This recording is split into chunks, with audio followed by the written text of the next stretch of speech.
We're starting off with a bang with the Dawning Archaic. It is a 10 mana legendary creature avatar. If you watched our other shorter preview video, we talked about it there too. And it's a 7/7. It costs one less for each instant and sorcery in your graveyard. It has reach, and it also has whenever this creature attacks, you may cast target instant or sorcery card from your graveyard without paying its mana cost. If that spell would be put into your graveyard, exile it instead.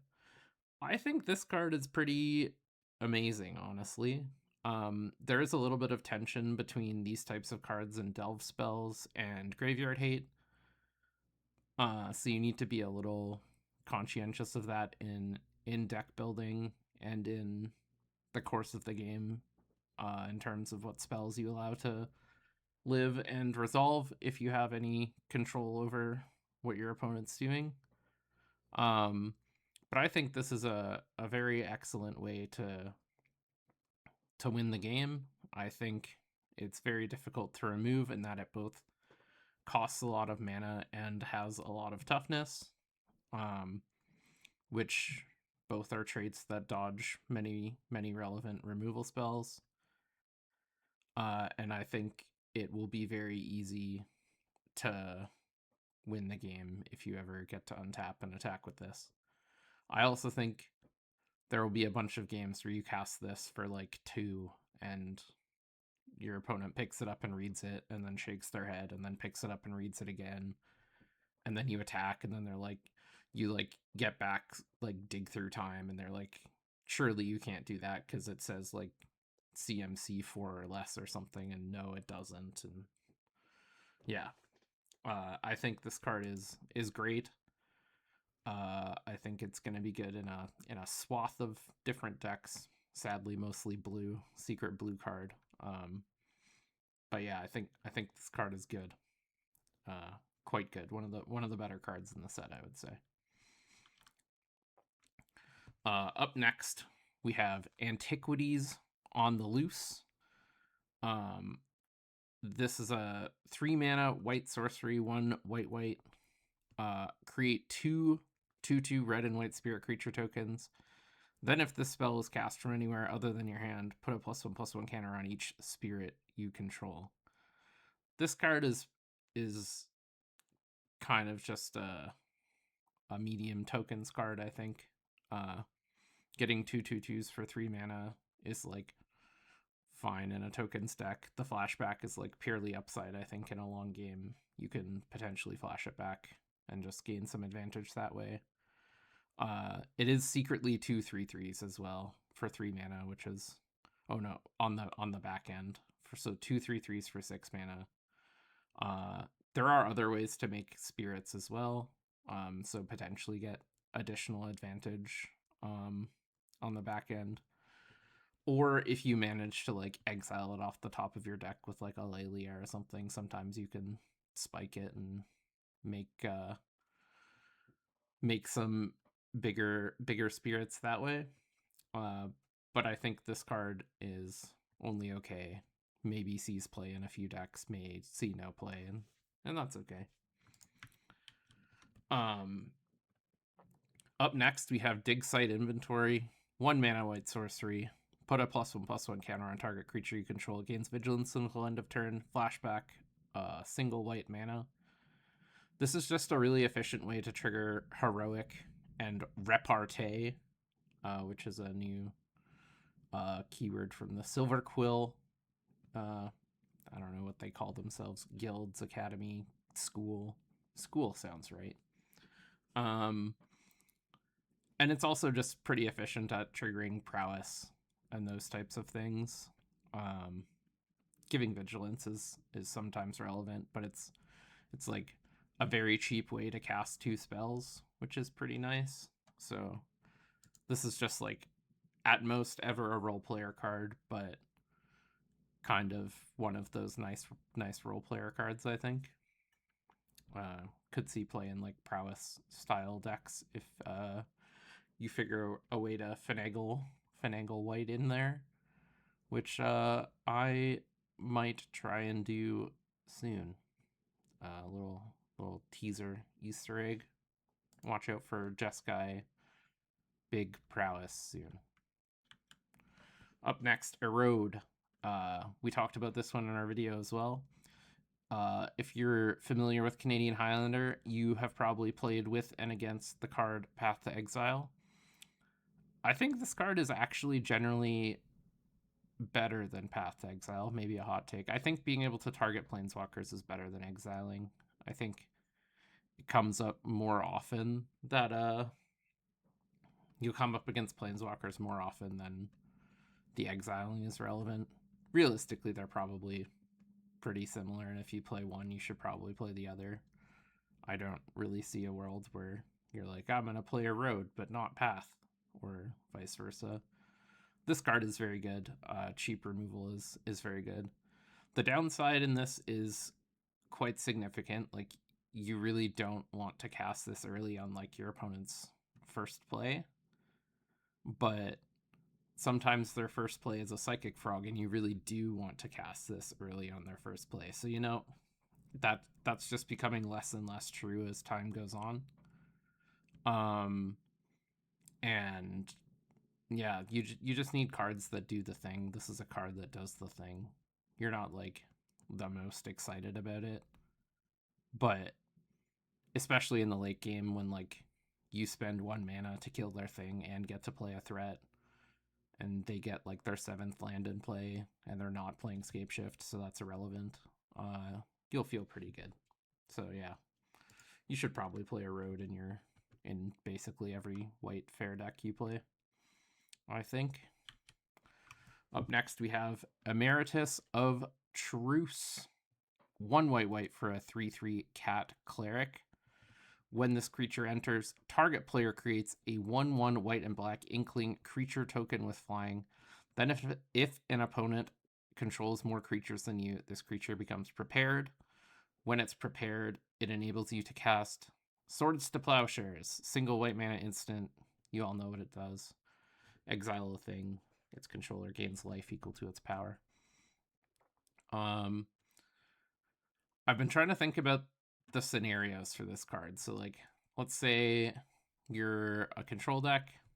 All right, so let's start off with the floor. The floor on this card is 3 mana, 3/3, and 1/1 flyer, which is these days not that great, but also not the worst. It's above rate across 2 bodies, and one of the bodies has evasion, so like could be worse. If you're a control deck and they have 1 big thing and you have no things, you get to give them a bird and then swords their big thing, which is pretty good. Your 3/3 versus their 1/1 bird is probably a situation you're okay with. If they have many things, you get a 3/3 and a 1/1 and get to swords their biggest thing. So like, I think this card is okay, and if you like really are stretching for exile removal, or you're like you're not sure, you want to play more removal, but like you also kind of want to play more creatures, this card kind of does both. It is slow and clunky, so I would not play this in a meta with a lot of combo. But if we ever do get back to a meta where it's like very board based, people play creatures, people are trying to go over the top of other people, I think this card could be reasonable there. But overall, I'd say it probably sees very little play until we get that point. Yeah, the fringe play, I would say. Fringe. Up next, Ennis Debate Moderator. This card is 1 white, legendary creature, human cleric for a 1/1. When it enters, exile up to 1 other target creature you control, return that card to the battlefield under its owner's control at the beginning of the next end step. So Flicker Wisp, only your thing. At the beginning of your end step, if 1 or more cards are put into exile this turn, put a +1/+1 counter on Ennis. This is a blink card that I think is probably just not good enough, is my guess. But the fact that it does the blink thing and is a payoff all at once. I just wanted to include it on this exhaustive list, but I won't go too in depth. Up next, Informed Inkwright. 2/2 Vigilance for 2, 1 and a white. Human Wizard. 2 relevant creature types, actually. When you cast an instant or sorcery spell that targets a creature, notably not only your own creatures, but you can target your opponent's creatures too, which is nice, and I only just realized now. You create a 1/1 white and black Inkling creature token with flying. So this is like very loosely Young Pyromancer, Third Path Iconoclast-esque 2-mana creature that makes tokens when you cast instants and sorceries. That being said, its trigger is only on a subset of your instants and sorceries. But the tokens it makes are much better because they have flying. And the body itself is better, being a 2/2 with vigilance. I could see a world where this sees play if you're like prowessing and have more instants and sorceries that target creatures than the average deck. Yeah, so I could see a world where this sees play, but I think I would want like, I don't know, like 15-ish at least. And like, yeah, so it doesn't work on cantrips, doesn't work on counter spells. So probably can't play it in like a normal control deck because counter spells and cantrips take up too big a percentage of your instants and sorceries, but maybe in a more proactive deck where you're like hurling burn spells and maybe playing some pump spells and stuff like that. Maybe worth a shot. Up next, Joined Researchers.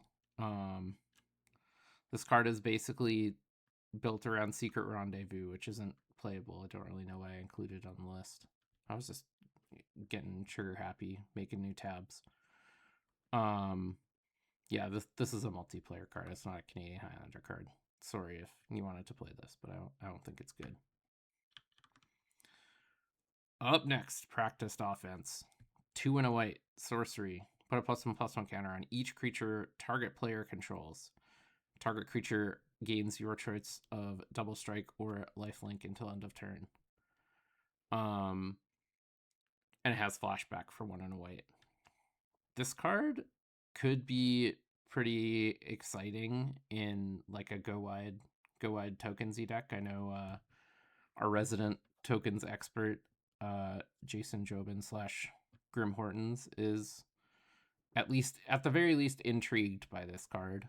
I think the idea is maybe you find some way to bin it without needing to cast the front half. Then you get like an Anthem for 2 that also makes your biggest thing more threatening via double strike, or like maybe helps you swing a race with lifelink. Yeah, I think it's kind of an interesting card. Can maybe surprise your opponent by getting to cast it twice. If your board is wide, that represents a massive power and toughness swing, which can probably make it difficult for them to deal with what you're trying to do. So yeah, I think this card will probably see some niche play in those types of decks, or could see play in those types of decks. I don't think it's like a staple or anything, but an interesting option. Up next, I love these types of cards. 7 mana, 5 white for a sorcery, which is also a lesson, which is irrelevant for our format because we don't have sideboards, but maybe if you play a format with sideboards and you get to learn, you can get it from your sideboard. It's kind of nice. There's some like better lessons. I think in the first set they were all kind of commons and uncommons and not very good. So nice that they're printing some bigger impact ones. But for your 7 mana, you get return target non-land permanent card from your graveyard to the battlefield. So it's like reanimate of any card type except land. And it has Paradigm, which means you then, when it resolves, you then exile this spell after you first resolve a spell with this name. You may cast a copy of it from exile without paying its mana cost at the beginning of each of your first main phases. So it's kind of like fixed epic, where you don't lock yourself out of casting spells for the rest of the game and lose. You instead Paradigm, and you get to cast this spell for free for the rest of the game, as well as all of your other spells, and win. So yeah, I'm glad they fixed that. That's great, because Epic was not good for anyone interested in winning competitive games of Magic. Paradigm, on the other hand, looks much more aligned with those goals. And if you resolve this spell, I think you probably have a very good chance of winning. So yeah, I don't really know what deck would want to play it, but it's good at winning the game if you get to the point where you get to do that. Up next, Stirring Hope Singer. 2-1 white for a 1/3 Bird Bard. That's a fun creature type. It has Flying and Lifelink, 2 good keywords, and Repartee. Whenever you cast an instant or sorcery that targets a creature, put a +1/+1 counter on each creature you control. This card's pretty exciting. It gives like your whole team better prowess. It has Flying and Lifelink. It gets out of hand ridiculously quickly. Like my dream is to like cast this with 1 mana up, then like Lava Dart 2 things. This is a 3/5. All my other things are 2 bigger forever. I maybe killed one of my opponent's things. They're dead, you know? All those good things. Yeah, I think this card's quite good. That's a ridiculous ability. Good keywords, reasonable cost. Yeah, we're doing it. All right, on to blue cards. Brush Off. This card is not great. 2 blue for an instant. This spell costs 1 and a blue less to cast if it targets an instant or sorcery spell, counter target spell. There are just better ways to do this. Like it's better than negate. So like if you were interested in putting negate in your deck for the most part, I think it's better.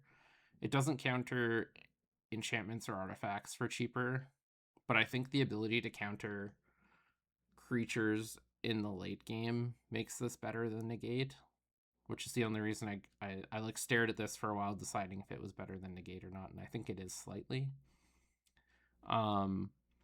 But overall, I think, yeah, probably not good enough. But, you know, more options always better. Up next, Chase Inspiration, another like Mizium skin-esque card. Single blue instant. Target creature you control gets +0/+3 and gains hexproof until end of turn. Once again, just nice to have more of these types of effects. We're probably at the sort of density we need that this is probably irrelevant. So, you know, play the art you like the best, I guess. Up next, Divergent Equation. XX and blue for an instant. Return up to X target instant and or sorcery cards from your graveyard to your hand. Exile Divergent Equation. I think there's a world where I would play this in High Tide. I think there is a world I might play this in like maybe some other combo deck, like slower combo deck, maybe like Scape Shift. I don't know. Like if you get to 7 mana, you get 3 things back at instant speed in Scape Shift. That's gotta be good, right? Yeah. So yeah, I think there's a few places you could see this in certain metagames. Definitely a more niche card. I don't think there's any fair decks that want to play this. But like there's also a world as a control deck you play this and get back like a removal spell and 2 counter spells, and then your opponent just loses the will to live and concedes. So Yeah, maybe there's that line too. Up next, Echo Casting Symposium. 4 blue, sorcery lesson. Target player creates a token that's a copy of target creature you control. So anybody gets the token, but it has to be a creature you control. Paradigm. There are ways to not let anyone ever play the game with this card again. You like copy some sort of like Eternal Witness that gets back a Time Walk. There are better ways to do that, but I don't know. There are other things you can do with this card too. Kind of cool. I doubt it ends up seeing play because it's large and clunky, but I just wanted to include it because it does an interesting thing. Up next, Emeritus of Ideation. 3 blue. Flying, human wizard. 5/5. Flying ward 2. This creature enters prepared. Whenever this creature attacks, you may exile 8 cards from your graveyard. If you do, this creature becomes prepared. What do you get for being prepared? Well, the best instant ever printed. Ancestral Recall. Yep, they did it. They figured out a way to reprint it. It's on the card. When I saw it, I'm like, there's no way they can actually call it Ancestral Recall, right? Nope, they did. Single blue instant, target player draws 3 cards. The fact that this enters prepared is ridiculous. I think, yeah, like many decks will be able to play this. 5 drops aren't as scary as some people think. Lots of people are winning with Quantum Riddler these days. And this card is similarly good at stabilizing the board. Like, there isn't a huge difference between 4/6 flying and 5/5 flying in terms of stabilizing capabilities. This also has Ward 2, which like makes it even more difficult to remove. There aren't that many deal 5s in the format, which is the only difference. Ideally, you want to cast this with on 6 mana so you can recall immediately after casting it. But there will be times where you have to just jam it on 5. That's the life of putting 5 drops in your deck. But if you want to put a 5 drop in your deck, this has got to be pretty high up on the list of ones you would want to do that. So yeah, this card very good. Highly recommend playing it. Up next, Harmonized Trio. Single blue mana for a 1/1 Merfolk Bard Wizard. Dual class, but only a 1/1. Tap and tap 2 untapped creatures you control. So you need 3 creatures. This creature becomes prepared, doesn't enter prepared, and you get a Brainstorm. Too many hoops. Brainstorm is good, but not that good. It almost feels like this one and the last one should have been switched. Well, but I guess putting recall on a 1/1 is way too, or 1 mana card is too strong, but it feels like way too many hoops for a Brainstorm. You can't shuffle incredibly reliably in our format, so yeah, I just don't see it. Even in like Merfolk Tribal, not or Typal Kindred, not good enough. Up next, Fractal Anomaly. Single blue for an instant. Create a 0/0 green and blue fractal creature token and put X +1/+1 counters on it, where X is the number of cards you've drawn this turn.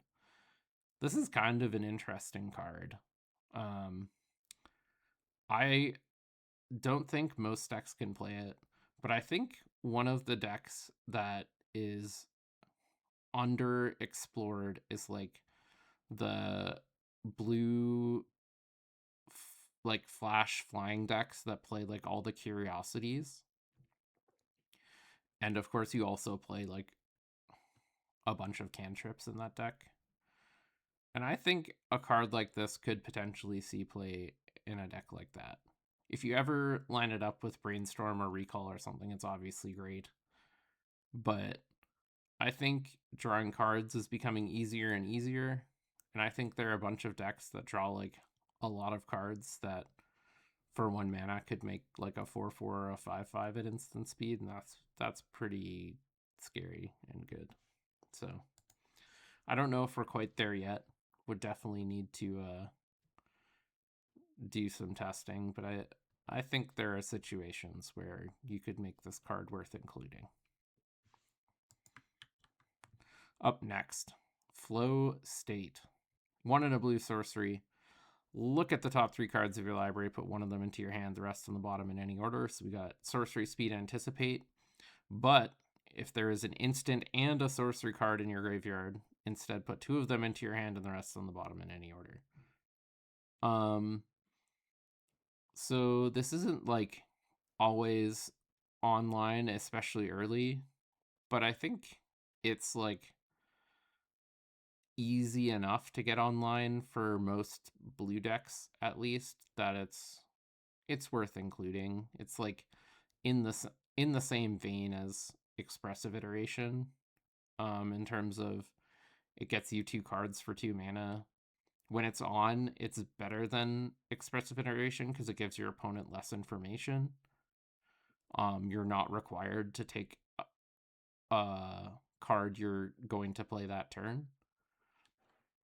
But the floor is a bit lower. But yeah, I really like this card. I think it'll be a pretty staple card in many blue decks, combo and fair alike. Up next, we have Jadzi, Steward of Fate. Jadzi enters prepared. When Jadzi enters, draw 2 cards, then discard 2 cards. Oh, she's also 2 and a blue for a 2/4, so a reasonable body. And sorcery, her preparation spell, the spell she prepares, is Oracle's Gift, XX blue sorcery. Create X00 green and blue fractal creature tokens, then put X +1/+1 counters on each fractal you control. So 3 mana makes a 1/1, 5 mana makes 2 2/2s, 7 mana makes 3 3/3s, so on and so forth. Very powerful if you have a gajillion mana, but probably not good enough for our format ultimately. But just has a lot of words on it, and most of them are good, so worth knowing about its existence. Mathemagics. XX blue sorcery. Target player draws 2 to the X cards, and it gives you a little reminder text up to 2 to the 5. That is 32 cards. So if you spend 12 mana, you get 32 cards. If you spend 10 mana, you get 16 cards. If you spend 8 mana, you get 8 cards. So 8 mana for 8 cards is a better rate than basically any other spell like this we've had.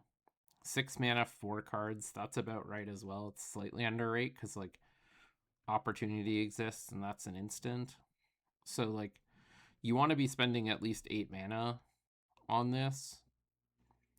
It's probably not good enough, but maybe it's good as the draw spell in High Tide, because it's the most efficient one once you get to 8 mana, and it says target player, so it's a win condition, which is nice. Like currently my favorite is Pull from Tomorrow, which I don't think says target player. Yeah, it's just draw X. I was right. I remember. I haven't played High Tide in a minute, but so the fact that Mathemagics is a win condition is really nice. Pull from Tomorrow being an instant is super nice though. You can just like cast it fair for like X = 3, discard a useless land, and then go off the next turn. Maybe you play both, but it's probably the best like Brain Geyser-esque card we have for High Tide would be my guess. So probably see play in High Tide. Up next we have Mana Sculpt. 1 blue for an instant. Counter target spell if you control a wizard. Add an amount of colorless mana equal to the amount of mana spent to cast that spell at the beginning of your next main phase. So it's expensive mana drain that makes colorless mana only if you control a wizard. I think this card is just not good enough. Most decks play like 5 wizards tops. It's 3 mana drain, which is like good but not that great. Making colorless mana is actually a big deal too. Like most decks struggle to make really great use out of colorless mana. Yeah, overall I think it's just not gonna be good enough. But some people are stoked on it. If it's good, let me know. Up next, Pensive Professor. 1 blue for an 0/2 human wizard, and it has Increment. Whenever you cast a spell, so any spell, if the amount of mana you spent to cast is greater than this creature's power or toughness, put a +1/+1 counter on it. Whenever 1 or more +1/+1 counters are put on this creature, draw a card. So if you play this, then play any spell, it becomes a 1/3 and you draw. Then if you play any spell with 2 mana or greater, you draw another card. If you have any way to put additional +1/+1 counters on this card, you draw for each time as well. I think this card is sneaky good. It's a ridiculous engine that your opponent will have to deal with. It's like kind of at the appropriate engine cost. Yeah, I think this card could be pretty good. I think either playing it at a time, like just playing it when you have 3 mana or off a mana dork or something, and then forcing your opponent to deal with it before you untap, reasonable. I also think it'll be good in the late game, being able to like play it, then play maybe 2 more spells, draw 2 cards, make it a 2/4, which is then just a reasonable body.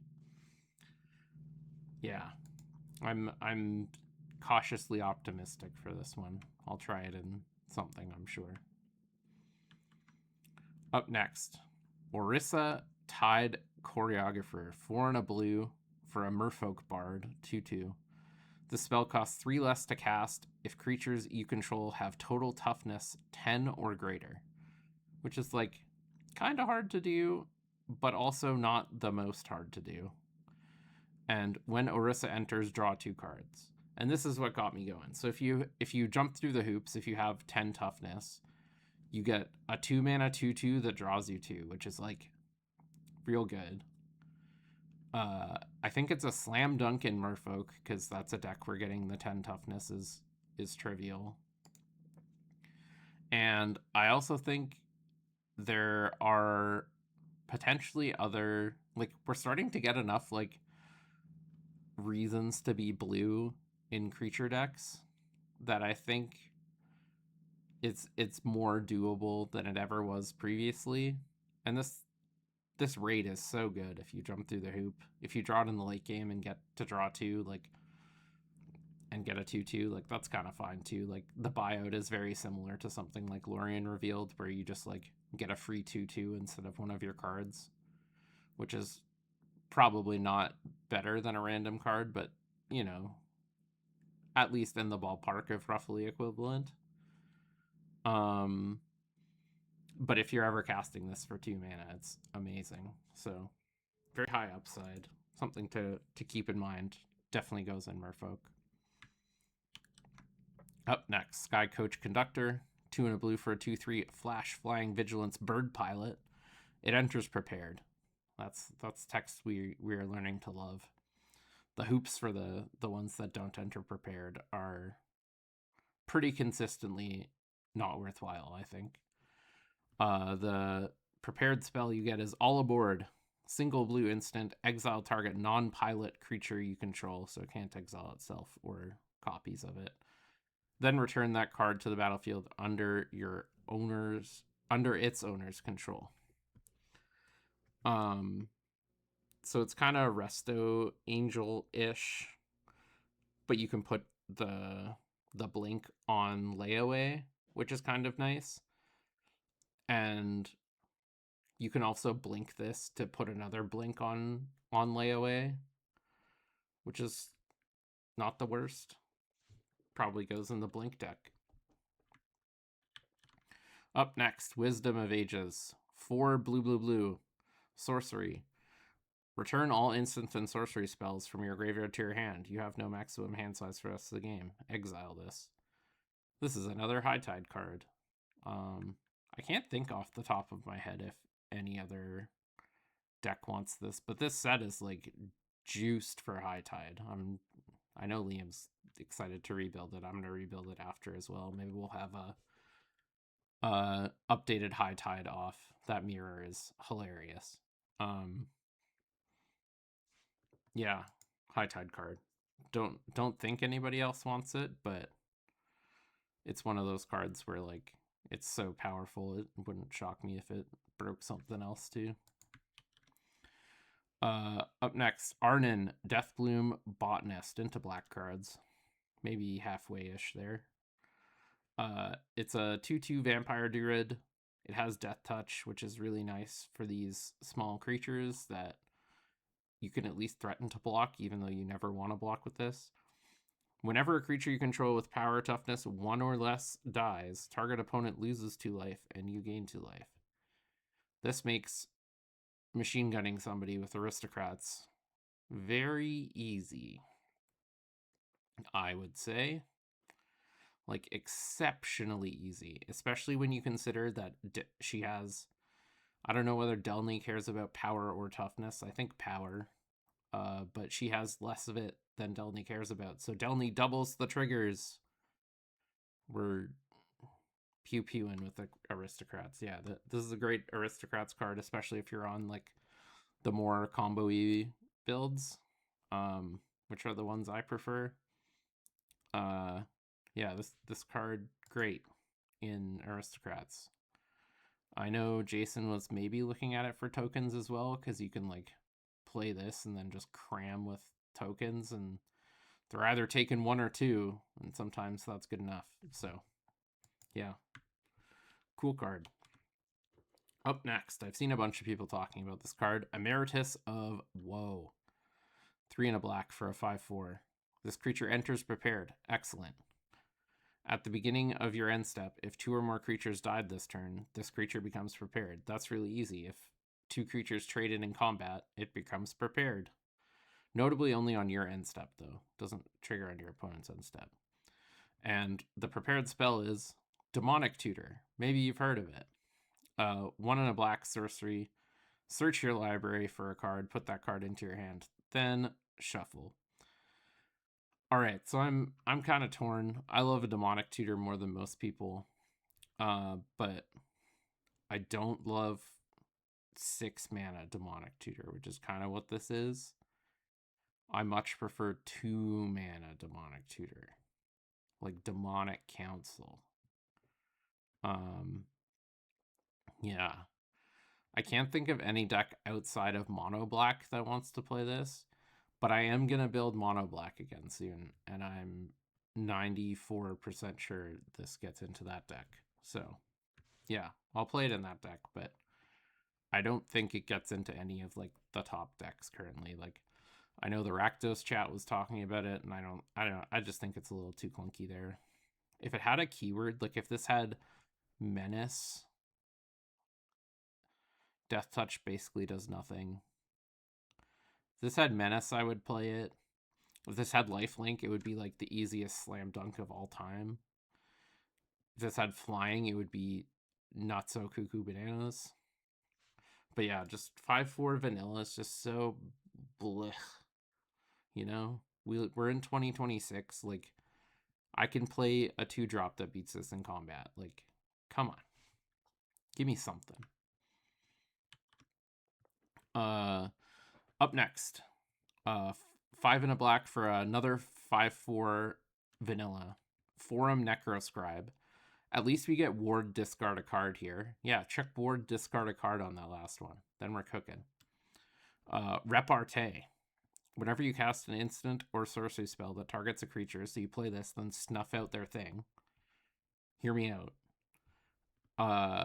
Return target creature card from your graveyard to the battlefield. Reanimate? With no life loss? Zombify? Yeah, so if you get to do this once, your super happy. Any time past once is the super cherry on top of icing and everything. But if you ever get to untap with this and then cast like 2 removal spells, your opponent is assuming it's a fair matchup and your opponent isn't trying to combo you. Your opponent is like less than 5% to win, I think. So really cool card. I'm not sure it'll find a home anywhere, but very, very high ceiling on this card.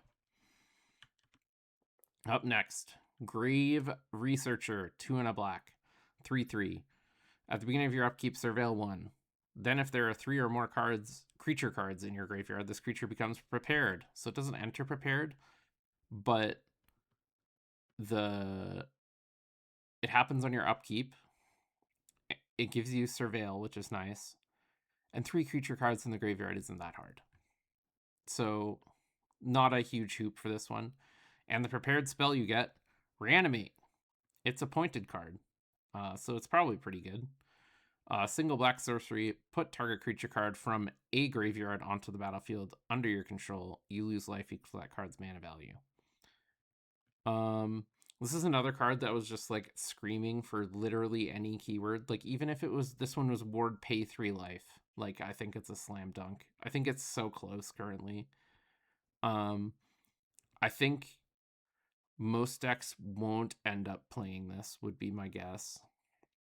I think the only decks that are really gonna want to play this are the decks that like really want to play this. Like I have like Bug mid-range reanimate natural order deck. It goes great in that deck. You're doing a bunch of self-milling. If you're doing self-milling, like any Satyr Wayfinder deck like that plays black, all Satyr Wayfinder decks should play black. This goes in there. I don't think most fair decks want to play this. Like it doesn't sniff blue-black tempo, I don't think. I don't think it goes into Rakdos. Like, I don't think I'm interested in it. I think it's too often you're just going to tap 3 for a vanilla 3/3 and it's going to die or be outclassed. And getting Reanimate is nice, but the reason Reanimate is good is because you get to double spell with it right away. And yeah, it sets up double spelling with Reanimate on a later turn, probably, assuming it lives, but it's fragile, and in most decks the upside just isn't there, I don't think. But once again, one of those cool cards, nice to have access to. The decks that want it get it, and the decks that maybe kind of sort of want it maybe get it. Up next, Mozio, Vane's New Dean, 2 and a black, 2/1 flying. Finally a keyword. Bird Skeleton Warlock.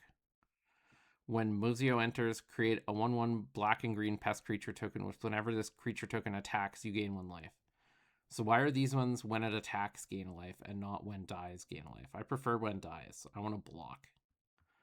So these pests are worse than the old pests, which is not ideal. At the beginning of your end step, if you gain life this turn, return up to 1 target creature card with mana value X or less from your graveyard to the battlefield, where X is the amount of life you gain this turn. So very big upside. It like if they can't kill this, there's a good chance it gives any lifelink creatures you have, like, or the lifelink creature you have, like, pseudo indestructible, because they probably have to block it, and then you just get to likely get to rebuy it end of turn. Yeah, like it's fine. It maybe sees some play somewhere. I don't know. But it's a cool card, does a cool thing, makes 2 bodies, has evasion, is a cool engine. Those are the types of cards that sometimes see play in this format, so figured I would mention it. Up next, Rabbit Attack. This card is nuts. 1 and a black instant. Until end of turn, any number of target creatures you control each get +1/+0 and gain when this creature dies, draw a card. All right, Rabbit Attack. Yeah, when this creature dies, draw a card. Really good in any go wide creature deck. Great in any tokens deck playing black. I have to imagine that deck loves anthems and drawing cards. Where I think this card is best is in Aristocrats. Because you just get to either sack all your things if that's better, or attack for maybe 2, and then you maybe get in some chip damage and then get to sack them later, and then you draw a bunch of cards and then they're probably dead. This is like the best Deadly Dispute they've ever printed. I say Deadly Dispute, it's not quite Deadly Dispute, but it's pretty close. Like, if you have the sack outlet, it's so good. If your deck is doing what it's supposed to, it's unreal. So requires, a little bit of hoop jumping, and the fact that this is an instant means you get to like attack and then maybe kill them with the pump, maybe draw a ton of cards, maybe your opponent doesn't have a choice. Like, seems great. Up next, Ralzeric Guest Lecturer. 1 black for a 3 loyalty planeswalker. +1 Surveil 2. That's average. Not great. -1, any number of target players each discard a card. So you can target yourself if you need to, but mostly just your opponent discards a card, which is not bad. -2, return target creature card with mana value 3 or less from your graveyard to the battlefield. This is a good mode. And -7, flip 5 coins. Target opponent skips their next X turns, where X is the number of coins that came up heads. Kind of a fun take on Ralzeric's ultimate, which is flip 5 coins, you take extra turns equal to the number of heads. So kind of a cool throwback. I think this card suffers from its +1 being kind of bad. And not that Surveil 2 is bad, it's just that it has 3 minuses and a +1, so you're gonna need to be using the +1 like more often than not. And I think Surveil 2 just isn't good enough for the amount of times you're gonna need to use it. Like, I think I would rather have Liliana of the Veil, Liliana, the other one, Last Hope, over this one. More often than not. Up next, Scheming Silver Tongue. 1 black for a 1/3. Flying Lifelink. At the beginning of your second main phase, if you gained 2 or more life this turn, this creature becomes prepared. So you just need to gain 1 extra life or find a way to pump this creature's power by 1, and then it fuels itself by attacking. And you get to cast Sign in Blood. Target player draws 2 cards and loses 2 life. I think there's maybe an aggressive black deck that gets to play this, and then maybe once in some matchups you just want to Sign in Blood every turn. Like, that's not the worst. Also gives you a little bit of reach against your opponent. Can matter in a tight race. I think this card is fairly reasonable and better than it seems. Up next, Tragedy Feaster. 2 black for a demon. 7/6 with trample and ward, discard a card. This card stole all the keywords from the good cards. That's unfortunate. It has Infusion. At the beginning of your end step, sacrifice a permanent unless you gain life this turn. So this is another one of those, big overcosted dummies that you have to sack a thing. Yeah, I think most of these cards are just not good enough. I think this is, umpteenth in the line of these cards that are just not good enough. If this costs 3, I think I would be in on it. 4 is just so much. So much. And they ask you so much, and they still all just die to removal. Like, this has ward, discard a card, which means if your opponent kills it, you're likely going even on mana, except to like a Wrath. But yeah, it's tough. Just don't think it's there, but it is large, has good words, potential homes. Like if you wanted a big doofus and aristocrats, you could play it there. But there are just better ways to end the game in that deck, IMO. But yeah, it has many words, so I wanted to discuss the words. Up next, last black card, Withering Curse. 1 black sorcery. All creatures get -2/-2 until end of turn. In fusion, if you gain life this turn, destroy all creatures instead. So this is the cheapest, as in least amount of mana, black Wrath we can have. Depends how easy gaining life is. I don't think it's going to be easy enough to make it worthwhile playing, but there is maybe a world in some decks where you would want to play this. And sometimes Infest is just good enough, but kind of interesting that like you get access to this type of thing. Potential, potential, more options. That's all we ask for as Magic players, options. All right, red cards. Surely we're halfway now. Blazing Fire Singer. 2 in a red for a dwarf bard, 2/3. This creature enters prepared. Seething Song. Nope. It costs 6 and makes 5. That doesn't math. You get Seething Song on layaway, but something goes infinite with Displacer Kitten. Yeah, this goes infinite. I mean, like, my aunt's shovel goes infinite with Displacer Kitten. Like, let's get real here. There's better ham sandwiches out there that go infinite with Displacer Kitten, which is, I know what you were getting at, but yeah, I feel like we can do better. Good cards, nice. Flashback. This card's great. We talked about it earlier. Single red instant. Target instant or sorcery in your graveyard gains flashback until end of turn. The flashback cost is equal to its mana cost. This card is actively great. It's cheaper, Snapcaster Mage, but you don't get the 2/1 body, which is mostly fine these days. Cheaper is better, they say. Efficiency. That's my motto. For those of you who know me, it's not my motto, but I do respect it and enjoy it. You should play this in your blue decks. This is another secret blue card.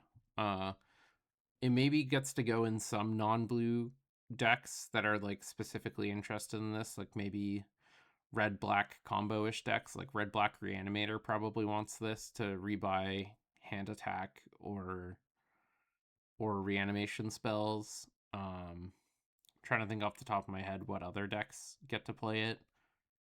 But yeah, mostly blue decks, but like it's great in decks like Scapeshift or Control, like Slam Dunk Jeskai card, sorry to the masses, but that deck's not getting any worse after this set. Yeah, great in Blue Moon. That's nice. That's like good guy Jeskai. If Blue Moon was the best blue control deck, everyone would be much happier. Hot take. It's not that hot of a take. Up next, Emeritus of Conflict. 1 in a red for a 2/2 human wizard with first strike. Whenever you cast your 3rd spell each turn, this creature becomes prepared. So that's like Star Fox level of jumping through hoops. And then you get a lightning bolt. Like, all right, I love casting 3 spells in a turn. More so than the average person. And if I'm doing that, I want more than a lightning bolt. Yeah, I don't see it. I don't see playing a 2/2 first strike. Like if it was 2/2 first strike haste, so you would basically just play the card itself, fine. but no, we're missing a keyword or a point of power in order to play just the left half of this card. And like 3 spells in a turn is so many. Yeah, not in. Some people might be high on it. I don't know. But I've seen some talk, but I just think it's too many hoops. All right, Micah, Reader of Ruins. 3 and a red for a 4/4 human artificer. Ward, pay 3 life. At least we got a keyword on this one. Whenever you cast an instant or sorcery spell, you may sacrifice an artifact. If you do, copy that spell, and you may choose new targets for the copy. I don't exactly know what I want to do with this, but copying spells is absurdly powerful. I kind of want to play it in like some sort of shrapnel blast shenanigans, and just like that's half their life right there. If you shrapnel blast and then sack it out another artifact and shrapnel blast them again, that's 10. Yeah. So I'm not really sure where this card goes, but it's a cool card that does powerful things. Copying spells is good. And sacrificing artifacts is not the hardest thing to do in the world. So, yeah, just something to maybe put on the back burner, simmer for a while, and maybe once we get another card that like reads somewhat similarly, we get to play them both. Who knows? That would be nice. Up next, Magma Blood Archaic. I really like these archaics and the way they're formatted. So this card is 3 2 colorless / red hybrid. So it either costs 6 or 3 red, or some combination of 2 colorless or 3 red. Trample Reach, 2/2 base. This creature enters with a +1/+1 counter on it for each color of mana spent to cast it. So even if you cast it for 3 red, it's a 3/3 for 3. Whenever you cast an instant or sorcery spell, creatures you control get +1/+0 until end of turn for each color of mana spent to cast that spell. So this card is kind of absurd in that it's an XX for X, assuming you have any amount of red mana. Then whenever you get to cast your instant or sorcery spell, creatures you control get +1/+0 until end of turn for each color of mana spent to cast that spell. So if you cast a lightning bolt, your creatures get +1/+0. If you cast a Abrupt Decay, plus all your creatures. And it has trample and reach. Yeah, I think this card is exciting and good. We'll see. 5-color zoo incoming. Up next, Maelstrom Artisan. 1 red for a 3/2 haste. Nice. This creature enters prepared. Nice. The prepared spell is Rocket Volley. 1 and a red for a sorcery. Destroy target non-basic land. I like it. This card seems great in aggressive red decks. Get in, bash, Stone Rain them for 2, cast something else. This is what you want. Enters prepared. Up next, Molten Core Maestro. 1 and a red, 2/2 menace.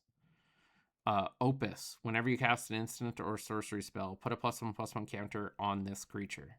That's great. If 5 or more mana was spent to cast that spell, add an amount of red mana equal to this creature's power. That's also great. This card is super cool and super good. You should play it in the decks that want to do such a thing. So this isn't like just like a good stuff card. You need to be pretty in on like prowess shenanigans, or pretty aggressive. Like, I think mono red gets to play it. I think you have enough instants and sorceries. 2/2 menace is a really good base. It's nuts in prowess. Just absolutely amazing. And I also just noticed it's a goblin bard. I'm not sure if it's good enough to play in goblins, but maybe, just because it's a 2/2 menace goblin, not hard to get to 3, maybe 4. That's got to be good enough too. And if you ever meet the condition getting the bonus mana back is amazing. So yeah, I think this card is very good. Another contender for one of the better cards in the set. I think it'll be a pretty staple card in most aggressive red decks that have a decent density of spells. Up next, Steal the Show. 2 in a red, sorcery. Choose one or both. Target player discards any number of cards, then draws that many cards. So that's nice. You get to rummage any number of cards in your hand. Then you also get to deal damage equal to the number of instant and sorcery cards in your graveyard to target creature or planeswalker. So my issue with these cards is that they're typically card disadvantage. If you get the removal portion, you're even on cards, and then rummaging stuff away is good. This card is definitely not stealing the show for all intents and purposes, but there may be some deck that wants to play this for some reason or another. I don't think it's especially good. If this was an instant, I'd be like pretty in on it. But I think at sorcery speed for 3 mana, we can expect better these days. Green cards, nice. We're surely halfway. Ambitious Augmenter. 1 green mana for a 1/1. Okay, Turtle Wizard. Great creature types. Great art. Good job, Mariah Tukulve. I give up. Increment. When you cast a spell, if it's more expensive than its power or toughness, it gets a counter. So 1 mana 1/1, that's gonna grow basically for the rest of the game if you curve out, which is solid. And when this creature dies, if it had 1 or more counters on it, create a 0/0 green and blue fractal creature token, then put this creature's counters on that token. So this seems absolutely unreal in the counters deck, because it both gets counters and is a great holder of counters, and makes another creature with counters when it dies. I honestly think it's kind of solid even in like a red-green aggro deck. Not super hard to grow this to like a 3/3 or a 4/4 pretty quickly. Really nice to have a real threat on turn 1. But in the counters deck, this has got to be one of the better 1-drops available. Up next, Comforting Counsel. 1 and a green. Whenever you gain life, put a growth counter on this enchantment. As long as there are 5 or more growth counters on this enchantment, creatures you control get +3/+3.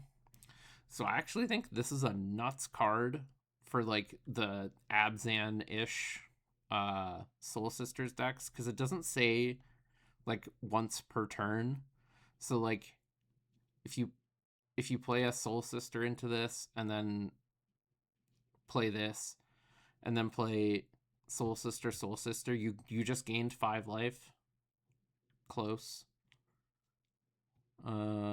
Depends on the order and if they all trigger off themselves or not. But yeah, you can potentially do this by turn 3 or 4, and then having all your creatures for the rest of the game get +3/+3 is absurd. So I think there are some decks that can sort of by nature meet this condition fairly quickly, and this effect is nuts. Like, I don't know, like +3/+3 is overrun. Like your team is just perma overrun. And I don't know how many of you have played against the card Overrun, but if people put it in their Highlander decks, it would kill people. Like, don't underestimate Overrun. So yeah, I think this is gonna be a card that like basically no one will play, and then one person will play it and absolutely dummy somebody by it like once a year, and someone will come in and be like, I lost to this card, it's unplayable garbage. And I'm just trying to warn you, it's not as unplayably garbage as you may think. IMO. Up next, Environmental Scientist. Yeah, going back to the last one, it is somewhat reminiscent of Beastmaster Ascension, but so much easier to turn on in an early fashion. So you need 7 creatures to attack to turn on Beastmaster Ascension. So like you're probably not turning this on until turn 5 or 6 at the earliest. And that's like kind of best case scenario. Whereas like that one you can turn on turn 3 or 4. Like it's not that hard. So, yeah. Keep your eyes out. Up next, Environmental Scientist. 1 and a green for a 2/2. When this creature enters, you may search your library for a basic land card, reveal it, put it into your hand, then shuffle. I know there are some people who love the card Sylvan Ranger. That card sucks. This card is slightly better than that, but I still don't think it's that great. But for those of you who like Sylvan Ranger, this card is strictly better. I guess not strictly better because Sylvan Ranger is an elf. Pretty sure. Yeah, elf, scout, human, druid. That other one's a druid, so it's got even better creature types. Human's also a good creature type.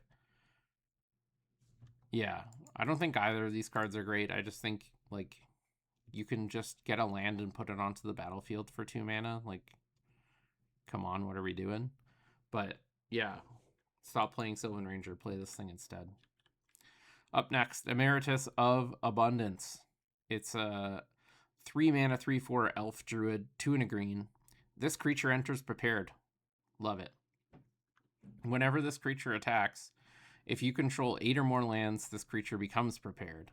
Okay, that's like Scape Shifty. We're looking to do that in Scape Shift. 8 lands, that's a sweet spot. That's 21 damage. I Scape Shift. And the spell we get is Regrowth. Nice. This card goes in Scape Shift. Yep. Maybe also other ramp / big mana strategies that are looking to put lands in play. I think those decks, if the combo Menace ever gets curtailed, are like poised to crush some folks, because if there's one thing that beats efficiency, it's just like one big Chungus that like 4-for-1s them virtually, and then you just play another one and then they're toast. So yeah, I look forward to being able to do that again on occasion. I just want to play against less Bolas's Citadels, ideally. One day. But Emeritus of Abundance, good in Scape Shift, I think. That deck wants as many incidental regrowths as possible. Up next. Yeah, exactly. It is really nice to have cards that bully control that also have text versus aggro. But yeah, the 3/4 body vigilance for 3 is so nice. So underrated to have creatures that block and attack and get things. Yeah, that card did it all. Up next, Germination Practicum, 3 green. Put 2 +1/+1 counters on each creature you control, and it has the Paradigm text, which is the fixed epic text. So on each beginning of each of your main phases, you get to cast it forever. You may have heard me less than 5 minutes ago talk about the card Overrun. Never play that card again. Play this instead. If you've ever played against the card Ouroboros, which is currently the Scourge of Standard, this card does a very reasonable and much harder to interact with version of that. Costs slightly more. Not a creature itself, but if you're able to keep literally any creature in play, that creature becomes harder to remove and huge. People can and will lose the game to this card. Yeah, very reasonable green aggressive thing that wins you the game, I think. I think Paradigm is ridiculous text. So big fan of this card. Up next, Glorious Decay. You could play it if your meta is infested with flying creatures. It's basically the same as Heritage Reclamation, except instead of killing enchantments, it deals 4 to a creature with flying. I think there are some metagames where you're more likely to want to deal 4 to a creature with flying than kill an enchantment. There aren't that many enchantments running around these days. Shout out Dula. So unless they're in your meta, it's possible you want Glorious Decay instead of Heritage Reclamation. Yeah, but I think both of like that general type of card is underplayed. Your opponent never expects the instant speed Nugga card like Cling to Dust style effect. Having incidental shatters in your deck is always good. Shatter/naturalize. These are the kinds of cards that like they're unglamorous to play, but will often save your bacon in your time of greatest need. So I can't implore you enough to play more of these types of cards. So if you're looking for them, also consider this one alongside Heritage Reclamation, and maybe check your local metagame, do a quick count on flying creatures with toughness 4 or less versus enchantments and the relative importance of those cards, and decide which one you want to include more. Up next, Planner Engineering. 3 and a green for a sorcery, sack 2 lands. Search your library for 4 basic lands, put them onto the battlefield tapped, then shuffle. I am eventually going to make some sort of landfall aggro deck. I haven't yet, but this is the type of card that will go in that deck. But generally, I don't think this card is playable. It's +2 for 4 mana, which is generally where you just the going rate. And Sky Shroud Claim is just better more often because you can get untapped lands, you can get surveil lands, you can get dual lands. So yeah, like it has some landfall implications, but generally that's worse for the decks. Not what the decks who are playing this want to do. So yeah, generally worse than the other options available, but if you're doing specific landfall shenanigans, potentially keep it in mind. Up next, Slumbering Trudge. This is another one of those cards where I just like had to read it a couple times to figure out what it does. So it costs X and a green. It's a plant beast 6/6. This creature enters with a number of stun counters on it equal to 3 minus X. If it entered with a stun counter on it, tap it. So basically what this says is if you pay 1 mana for it, it enters with 3 counters. So on your 4th turn, the last stun counter comes off and it stays tapped. So you get to attack with it on your 5th turn. Or you can pay 2 mana and then attack with it on your 5th turn. So basically it never gets to attack before your 5th turn, which I think means it's just, unless you're ramping, I think means it's just never good enough. But I don't know, maybe there's a world where you care about having a 1 mana 6/6 in play.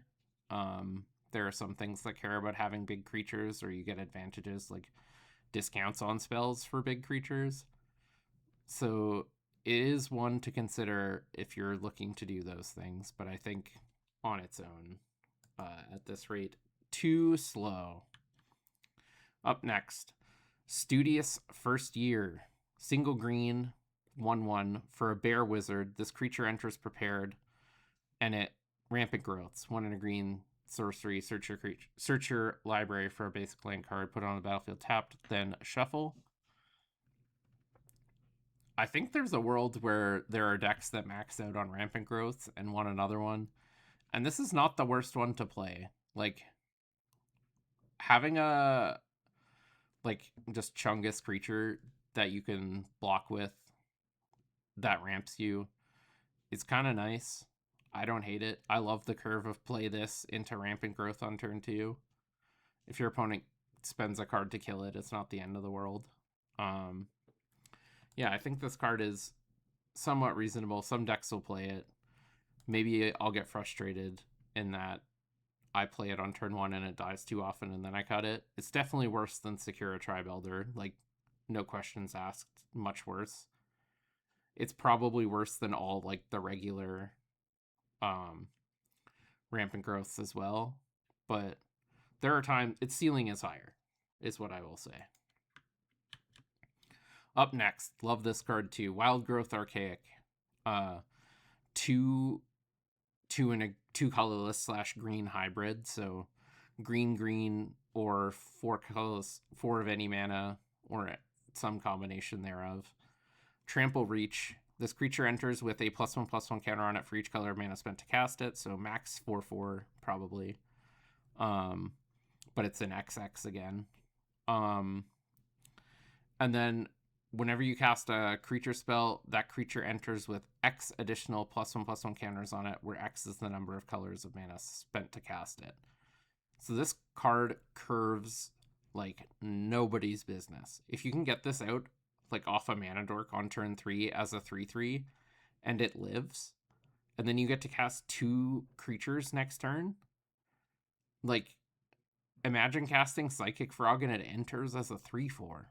That's busted. I also realized I shortchanged the red one because it's a base 2/2, so it'll definitely enter much larger. And yeah, this creature just juices the rest of your creatures, nuts in 5 colors you, which is a deck I am committing to play somewhat soon. Very excited to play this in that deck. We'll see how it does. Up next, Vastlands Scavenger. 1 green for a 4/4 Death Touch. Love the rate. This creature enters prepared. Love that text. And the prepared spell is Bind to Life. 4 and a green for an instant. Mill 7 cards, then put a creature card from among them onto the battlefield. That's great to have at instant speed. Yeah, I think these types of cards go underrated. Just a solid doofus, relatively easy to cast, and then that 5 mana spell it gives you is just so much value. If there's ever a situation where you need to tax a blue deck, you can pass, cast this on their turn, cast your next spell on your turn, make them have 2 things. This 4/4 clocks them pretty quickly. Death Touch makes it difficult to block. Death Touch makes it good at blocking. Like, this card just does so much.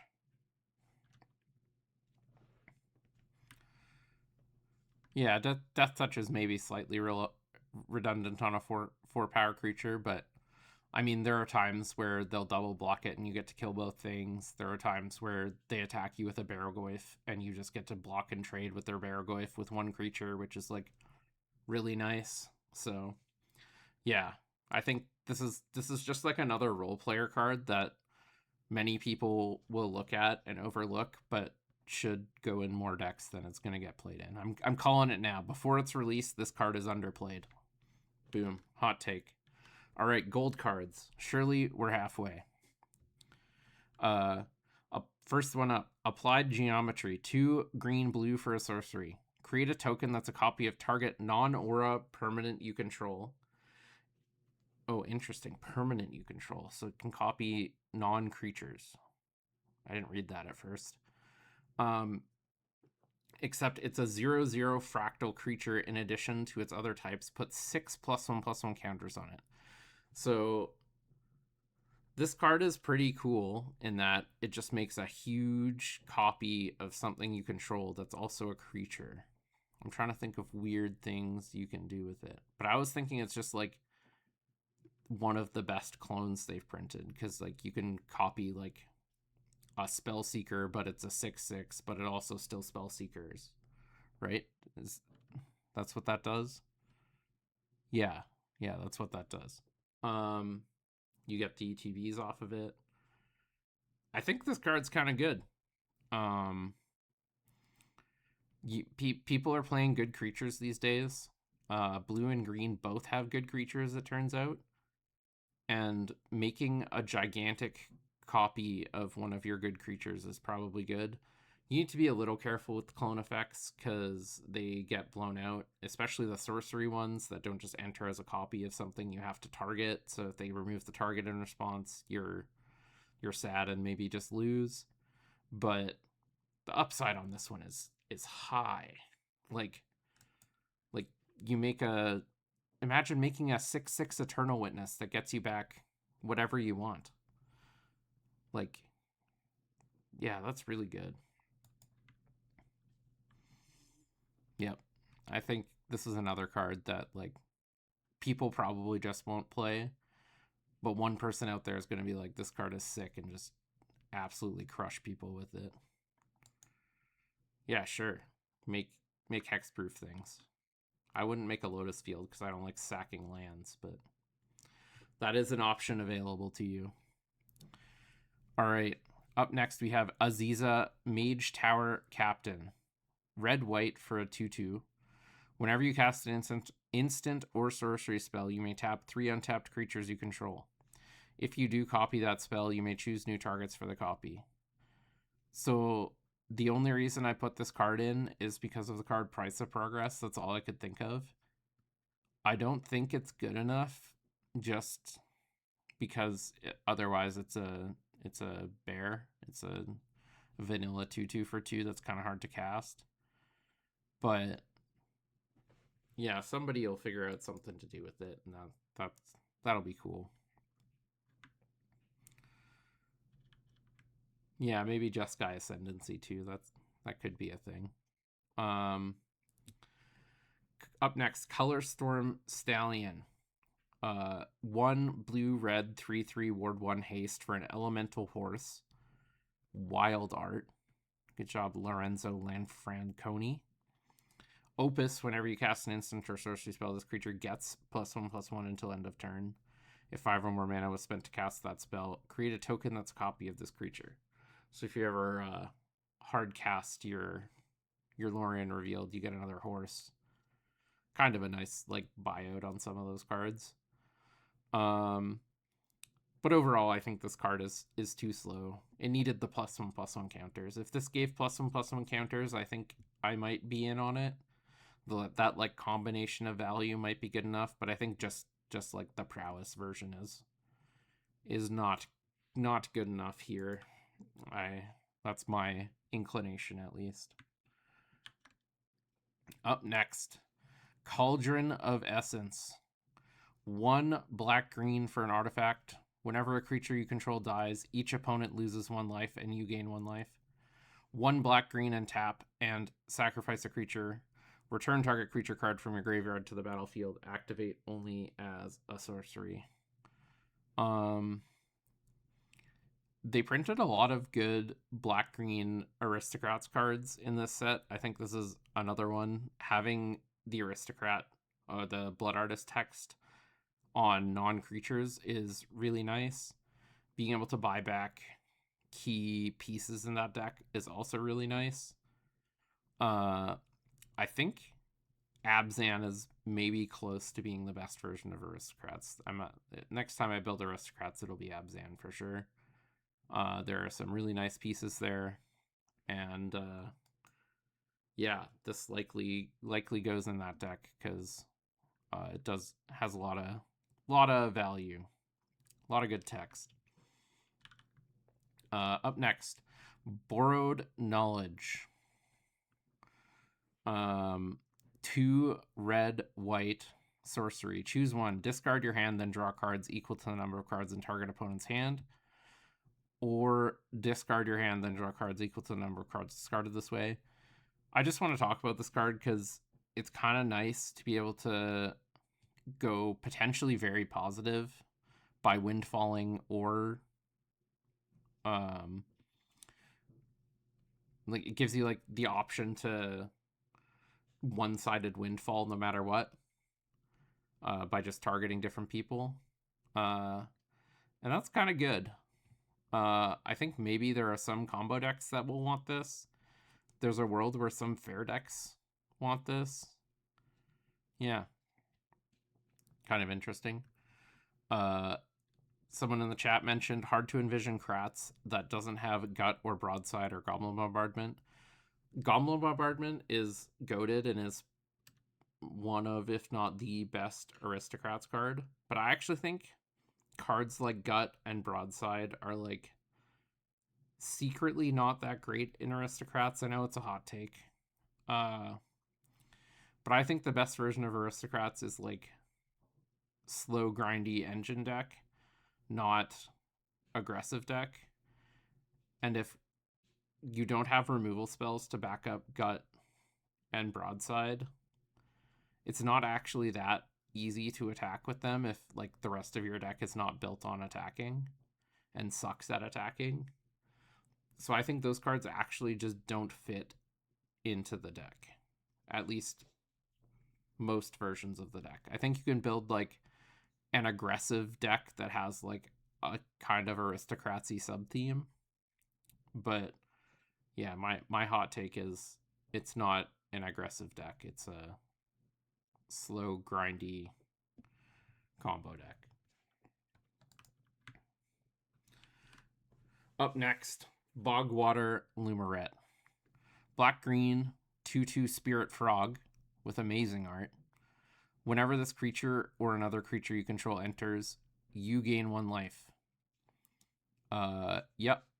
I think it's gonna be close to like, we have so many Soul Sister-esque cards and a bunch of payoffs that deck is going to be worth revisiting again soon. Up next, Conciliator's Duelist. White, black, for a 4/3 core warlock. When this creature enters, draw a card. Each player loses 1 life. So it immediately replaces itself. And then has Repartee. Whenever you cast an instant or sorcery spell that targets a creature, exile up to 1 creature, return that card to the battlefield under its owner's control at the beginning of the next end step. So does a sort of Philia impression. This card's just really interesting to me. Like, normally it's like almost on rate, replaces itself, and turns your removal spells into flicker spells. It's a good target for the flicker, because it draws you a card. Potentially, yeah, I think it's a really cool card. I'm not sure if it ever has a home, but cool card nonetheless. Up next, Cuboid Colony.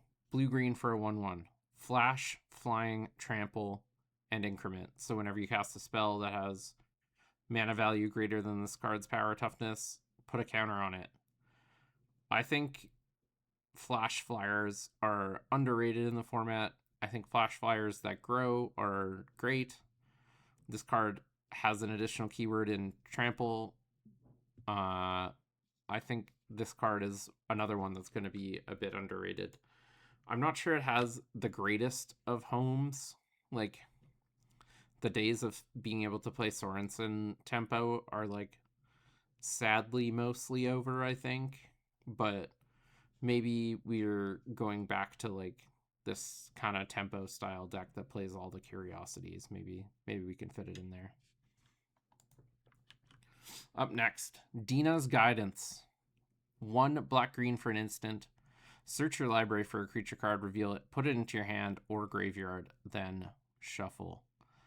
So we got Eladamri's Call / Entomb split card that doesn't cost white mana. That's great. On the downside, this is a Flash Hulk card. On the upside, this also goes in Bug Reanimator. This card is pretty good. I think the biggest thing for this is the colors, because I think lots of decks want to play Eladamri's Call but don't play white. And I think playing black is an easier thing to do than to play white in this format. So I think getting access to a tutor like this and not having to play white is a big deal for some decks. Up next we have Essence Knit Scholar, black green hybrid green for a 3/1. When this creature enters, create a 1/1 black and green pest creature token with whenever this token attacks, you gain 1 life. At the beginning of your end step, if a creature died under your control this turn, draw a card. I was looking at this in Aristocrats, but I think it's just too slow and clunky. Like, we want to be able to draw many cards, not just one card. Like, yeah. On second inspection, I don't think it's good enough, but it's kind of close. Up next, Fix What's Broken. 2 white black. As an initial cost to cast this spell, pay X life. Initially, I misread this card. Return each artifact and creature card with mana value X, not X or less, sadly, from your graveyard to the battlefield. So I was really excited about this in Combo Crats because I thought I could finally get all my things back, but it's another one where it's just get X back. So I think it's probably not going to be good enough, but potentially. We'll see. We'll see. Up next, Lorehold Charm. I'm lower on charms than most people. I'll tell you why in a second. Red-white instant. Choose one. Each opponent sacrifices a non-token artifact of their choice. Good, but very contextual. Return target artifact or creature card with mana value 2 or less from your graveyard to the battlefield. Good, but very contextual. Creatures you control get +1/+1 and gain trample until end of turn. Good, but very contextual. There's no one mode on this card where you just it's always good and you are always able to cast it and you always want to cast it. So like that's my issue with charms like these. They like have powerful effects. Their ceiling is very high, but the floor on this is this card does literally nothing and is blank. So like I'm not interested in putting potentially blank pieces of cardboard in my Highlander decks these days. Up next, Mind Roots. Target player discards 2 cards, put up to 1 land card discarded this way onto the battlefield tapped under your control. So your opponent is heavily incentivized not to discard a land card, because then you get... I think this card is maybe secretly just pretty good in mid-range decks. Like, sometimes Mind Rot is just nuts. Like, the cards people put in their decks are very good, so like it's an inherent 2-for-1. And the downside of most Mind Rots is that if your opponent is flooded, they just get to discard lands, and then your card kind of did nothing. But in this case, you ramp. I'm like, I'll probably play this card a couple times and then be like, this card sucks and not play it. But the scenarios in my head are, it's gonna be better than it seems. But we'll see. Mind into Matter. X, green, blue, sorcery. Draw X cards, then you may put a permanent card with mana value X or less from your hand onto the battlefield tapped. I am worried this is a Time Vault card because it's like a bait spell in that you have to counter it or they can put Time Vaults onto the battlefield for free or key or whatever, and then you're toast. It's also just a draw spell. Good in big mana decks for sure. Really good in big mana decks because it both refills you and you get an uncounterable thing. Basically just has to get countered. And if your opponent can't counter it, they're probably in trouble. Up next, Lorehold the Historian. 3 red-white for a 5/5 Elder Dragon with flying and haste. Each instant and sorcery in your hand has Miracle 2. At the beginning of each opponent's upkeep, you may discard a card if you do draw a card. This card is super cool. Does some ridiculously busted things. Like we could maybe play like Jeskai Time Walks or 4-color Time Walks and then use this as an engine. Because if you ever get to Miracle your Time Walks, you're just laughing. Miracling, most spells are busted, especially in big mana decks. So, yeah, this card has a lot of really cool applications. It's a really good body. It ends the game really quickly. It's like on rate with good keywords. Self enables, fuels the graveyard. Does a lot of really, really great things. Yeah, cool card. I'm definitely going to play it at some point. A lot of more niche applications, like you can't just slap this into Jeskai and like expect it to do amazing things, but requires a bit of building around. But when you do the bit of building around, it's probably going to be very good. Moment of Reckoning. 3 white, white, black, black sorcery. Choose up to 4. You may choose the same mode more than once. Destroy target non-land permanent. Return target non-land permanent card from your graveyard to the battlefield. So you can do any combination of destroy 4 non-land things or reanimate 4 non-land things. That's pretty good, but costs a lot of mana. Probably not for this format, but it's another one of those cards where if you resolve it, you're probably winning the game. Up next, Prismari the Inspiration. 5 blue-red for a 7/7 Flying Elder Dragon. Ward, pay 5 life. Instant and sorcery spells you cast have Storm. So it's like 1,000-Year Storm for 1 more mana, but it's a 7/7 flyer. Yeah, I mean, it won't take too many more of these effects before you can build a deck around them. Kind of interesting to keep in mind. I don't think there's anywhere that wants this immediately, but it's possible you could play it in like a Tinfinzy type shell.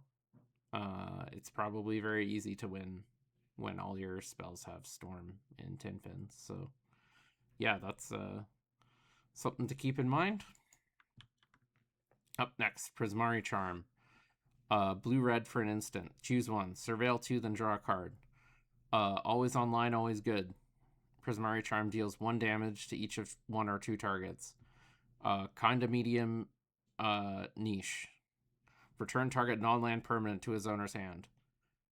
Pretty good, pretty often online. So this charm I'm much more on board with, because that first mode, always good, always online. And then the other 2 are more situational. But like you have that always good one to just always fall back on. So yeah, this one gets the JR Charm stamp of approval. Up next, Practiced Scrollsmith. Red, Boros Hybrid, white for a 3/2 Dwarf Cleric with first strike. When this creature enters, exile target non-creature, non-land card from your graveyard. Until the end of your next turn, you may cast that card. So it gets artifacts, enchantments, planeswalkers, instant sorceries. Because it says card, not permanent. So it's kind of like a turbo Snapcaster Mage, which is kind of cool. I'm not positive any deck will want this, but it's just a cool card. Somewhat reasonably costed. Feels kind of Snapcaster Magey. It's 1 more expensive, but the body is like way better. Like a 3/2 first striker is just like not that embarrassing to play. If you ever get back like Lightning Bolt, Swords to Plowshare, Skull Clamp, it's gonna feel like the best card in your deck. Yeah, I could see situations where and decks where I would wanna play this. It is tough because most of the Boros decks in our format have like 40 creatures in them and almost 40 lands. So like maybe you just can't ever play this because there aren't enough targets, but yeah, cool card regardless. Up next, Proctor's Gaze. 2 green blue for an instant. Return up to 1 target non-land permanent to its owner's hand. Search your library for a basic land card, put it on the battlefield tapped, then shuffle. There are some decks like High Tide and maybe some ramp decks that just want to both ramp and not die. And this card helps you do both of those things. So maybe if there's a green High Tide deck and or a blue-green ramp deck. You could potentially play this card, and it'll be okay. Up next, Professor Delian Fell. 2 black-green for a 5 loyalty planeswalker. +2, you gain 3 life. That sucks. 0, you draw a card and lose 1 life. That's solid. -3, destroy target creature. Quite good. -6, you get an emblem with whenever you gain life, target opponent loses that much life. Kind of combo-y, but yeah, I think this is just not one for this format. Very easy to get the emblem because you can play it plus then down tick the next turn. Being able to 0 to get card advantage is really nice. -3 to destroy a creature is really nice. But I think the whole package is just lacking. Once again, similar to Ral, the plus is just really underwhelming. So, like, yeah, in my experience, planeswalkers where the plus is like quite bad is just not really where you want to be in general. All right. Up next, we got Quandrix the Proof. 4 green-blue for a 6/6 Elder Dragon with Flample, Flying and Trample. It also has Cascade, which is great for a big mana spell payoff. Good against the old pesky counter spells. And it also has instant and sorcery spells you cast from your hand have Cascade. So they worded it that way so the spells you cascade into do not have Cascade, which is, tough but fair. And then, yeah. So one of the reasons I think I'm a big Yidris fan. I'll pull it up in a second. But one of the reasons I like these cards that can give your other spells Cascade is it lets your 1-drops cascade into 0s. And there are some pretty good 0s. So you can play like Inevitable Betrayal, which is bribery. You can play Crashing Footfalls, which gets you rhinos. And you can play Ancestral Vision, which is recall. And if you ever get to do that, you win.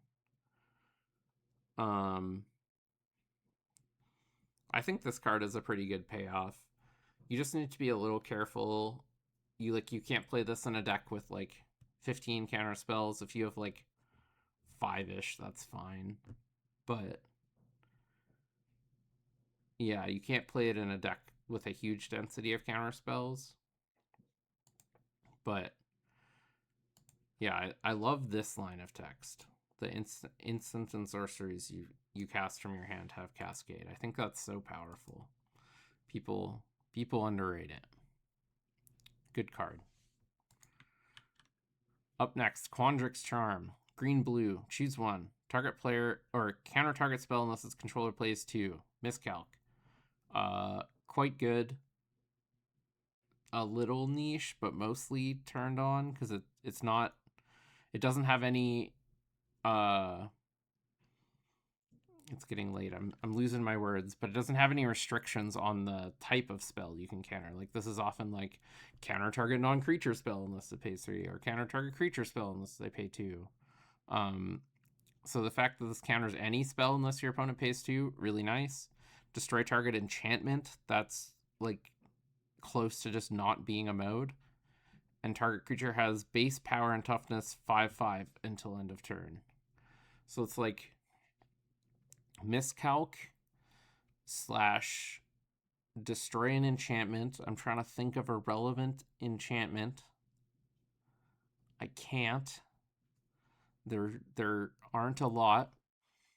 And kind of like a goofy combat trick. I think this one is not good enough. I'm kind of low on Miscalc these days anyway. Spells cost so little mana. And decks have just so much value that Miscalc is like doesn't feel great pretty frequently in my experience. And that's the only mode I'm even remotely excited about. I think the other 2 modes just honk. Like, come on, give me naturalize one time. If this was naturalized, I'd be pretty in. Or even just artifact. Give me artifact. Yeah. Yeah, people are saying Saga and Fable. Yeah, I mean, enchantments exist, but they're like few and far between, you know? Resonating Loot. 2 blue red. Another in the long line of high tide cards this set. 2 blue red artifact. Lands you control have at tap, add 2 mana of any one color. Spend this mana only to cast instants and sorcery spells. Tap, draw a card, activate only if you have 7 or more cards in hand.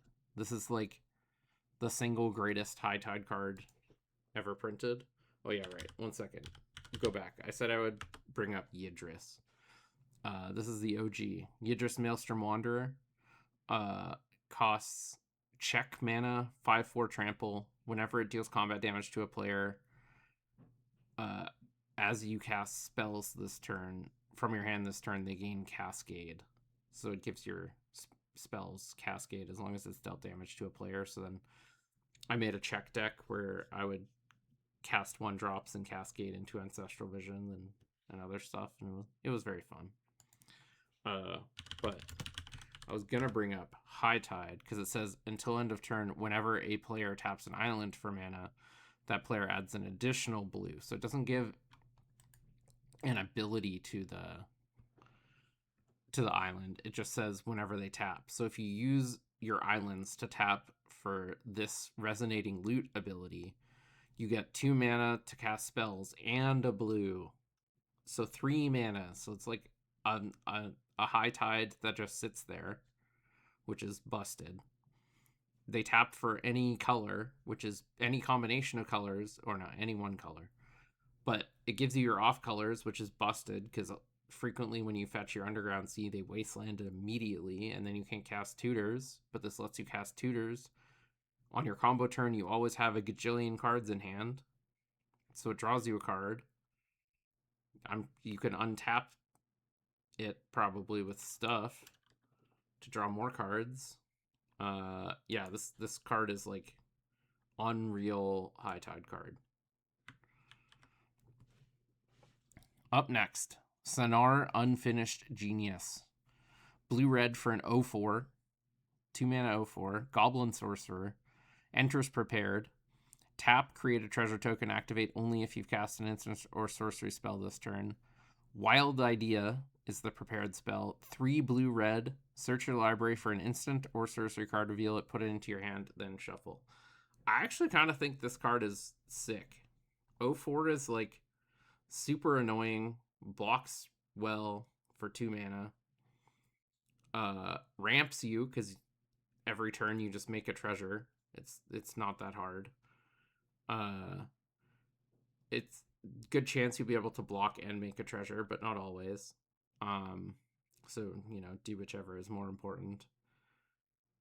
Getting to tutor for an instant and sorcery is unreal, so I'll probably try this in High Tide too. Maybe it's too clunky and bad and I'm lost in the sauce, but it does a pretty reasonable like Baral type creature impression, and I like Baral in that deck, so yeah.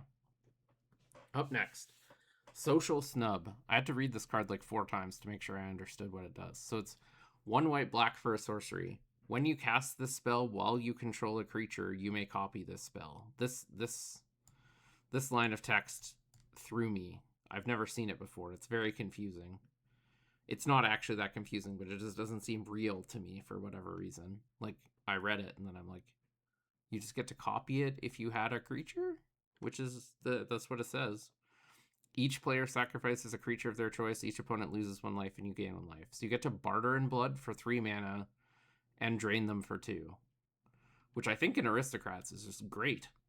Like, I've considered playing 4 mana barter in blood. I didn't do it, but it's sat in the maybe pile. But 3 mana barter in blood drain for 2. I think I'm just off and in on that. Like, on turn 3, you probably just get to kill their 2 creatures, drain them for 2. Great removal spell. And a sack outlet for you, which is often more beneficial than not. Up next, Silverquill the Disputant. 2 white black for a 4/4 Elder Dragon with flying and vigilance. Each instant and sorcery spell you cast has casualty 1, which is as you cast that spell, you may sacrifice a creature with power 1 or greater. When you do, copy the spell and you may choose new targets for the copy. I'm not sure which deck wants to play this, but it's cool. So I wanted to talk about. Yeah, how's it going? I am late night set reviewing, and we're almost done. Surely we're halfway. Up next, Silver Quill Charm. White-black for an instant. Put 2 +1/+1 counters on target creature. Kind of mid, not always on. Exile target creature with power 2 or less. Kind of mid, also not always on. Each opponent loses 3 life and you gain 3 life. That mode sucks. This card is not good. Up next, Splatter Technique. 1 blue, red. Choose 1. Draw 4 cards, or this card deals 4 damage to each creature and planeswalker. I think this card's pretty good for Blue Moon exactly. Maybe like a bigger rug deck as well that like wants to go up on mana and wants like, I think cards that are like very like have opposite modes are often good, because like, all right, so this one, the draw 4 cards mode is always good, but when you often want to find ways to play more like wrath type effects, but it sucks to put a wrath in your deck that like that's all it does. And honestly, there's not that many more efficient wraths. Like there are ways to do this for 4 mana, but in a bunch of decks 4 and 5 are basically the same. So I like this for Blue Moon. I think it's maybe reasonable in some amount of rug decks as well. Cool card. Up next, Suspend Aggression. 1 red-white for an instant. Exile target non-land permanent and the top card of your library. For each of those cards, its owner may play it until the end of your next turn. I think the best use of this card is to save your own card from a removal spell. It's maybe too expensive to do that reliably. But I think it's kind of nice because you get to like save your thing from a removal spell, cast it again, and get another card off the top of your deck. So it's kind of card advantage. If you need to in a pinch, you can exile a thing and it goes kind of card neutral. So like if you're like against Citadel or something, you can exile their Citadel at your earliest convenience and slow them down at least.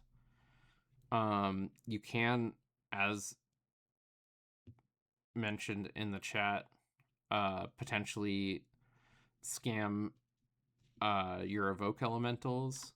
You do need to cast them for full value on the next turn, but that's potentially doable. So cool card with lots of potential. Very cool art too. Generally good art in this set, I think. Up next, Stress Dream. I don't think this card is good, but I just want to sort of reminisce and lament at how far Prophetic Bolt has fallen. I remember when I first started playing Highlander, Prophetic Bolt was everywhere. Borderline staple. And it's just so sad that now Prophetic Bolt is like an uncommon and it's just not remotely playable. For the uninitiated, this is Prophetic Bolt. We'll go back to Apocalypse. Great art. Good job, Dave Dorman. But it impulsed and dealt 4 to a creature. This deals 5 to a creature and sleight of hands. So like, you know, mostly the same thing. But yeah, just so sad how far we've fallen that this card is just like immediately disregarded as not playable. Up next, Tam Observant Sequencer. We got 2 green-blue for a Gorgon Wizard 4/3. Landfall, whenever a land you control enters, Tam becomes prepared. And the prepared spell is Deep Sight. Blue-green for a sorcery, you draw a card and gain a life. It's not that hard to go infinite with this thing. Do you have like a Lotus Cobra and a Fast Bond you're cooking? There are lots of other ways to do it too, but I was just like looking at this and I'm like, they didn't make Deep Sight cost enough mana. You can do the thing. Uh so yeah, I think there are some lands decks that will be able to use this to draw their whole deck and do stuff and you know, the lands things. Uh are they good? Probably not. Will some people do it? Probably. Similar to Tatiova. Up next, Traumatic Critique. X blue red instant. It deals X damage to any target. Draw 2 cards, then discard a card. Kind of nice. It's a removal spell with card advantage baked in. It's really inefficient, but gets you the value. So once again, maybe for a bigger mana deck, probably not good enough in most decks, but cool card. Up next, Vibrant Outburst. Really good tempo card. Lightning Bolt, tap a creature. So yeah, deals 3 damage to any target. Tap up to 1 creature. Blue red instant. Maybe blue red tempo maybe wants to play this. I could see it. There's a world. Vicious Rivalry. 2 black green sorcery as an additional cost to cast the spell. Pay X life. Destroy all artifacts and creatures with mana value X or less. This card is very good. Does a really good Wrath of the Skies impression, and that card is very good. Similar to Pernicious Deed, but much better than Pernicious Deed. Sadly, these days, that's another card that's just fallen by the wayside. Yeah. Pretty cool card. Good in decks like the Rock, where you play more expensive things than most of your opponents. Nice that it has a lot of applications against both combo and aggressive decks. Yeah. The last of the charms, Witherbloom Charm. Green or black-green instant. Choose one. You may sacrifice a permanent. If you do, draw 2 cards. So you got your Deadly Dispute effect. You gain 5 life. That's not a mode. Destroy target non-land permanent with mana value 2 or less. I think this is the next one that's the closest, but you have to be willing to sack a permanent to draw 2. I think it's again just like kind of not good enough because there isn't one mode where you're just always happy to do it. Like, it is nice that you can sack a land, but yeah, I think just mostly not good enough. Up next, Zephi and the Tempests. 5 blue-red for a human bard sorcerer, 5/7, with some great text. Once during each of your turns, you may cast an instant or sorcery spell from your hand without paying its mana cost. So my mind immediately went to like a turns deck where you are a big mana deck and you play this, and then your first time warp each turn costs nothing, which is appealing. Yeah, it's probably not good enough in that deck, but kind of cool. I don't know. Cool card. Up next, the last of the Elder Dragons, Witherbloom the Balancer. 6 black-green for a 5/5 Elder Dragon. It has affinity for creatures, so you can potentially cast this for 2 if you have 6 creatures in play. It has Flying and Death Touch, and instant and sorcery spells you cast have affinity for creatures. Weird text, potentially very cheap beater that also cost reduces your instant and sorcery spells. Yeah, I don't know how to evaluate this card. It's just weird in that it wants you to have a bunch of creatures, and then it also wants you to have a bunch of instants and sorceries to cast for cheaper. I don't see a home for it, but it has some cool words on it. Up next, Petrified Hamlet. When this land enters, choose a land card name. Activated abilities of sources with the chosen name can't be activated unless they're mana abilities. Lands with the chosen name have tap, add colorless mana, and this land taps for colorless mana. I generally don't think you want to include this in your deck unless you're doing some like weird Eldrazi stuff and are really scraping the bottom of the barrel for colorless lands, but you can probably do better. Great Hall of the Biblioplex. Land, add colorless, tap and pay 1 life, add 1 mana of any color, spend this mana only to cast instant or sorcery spells.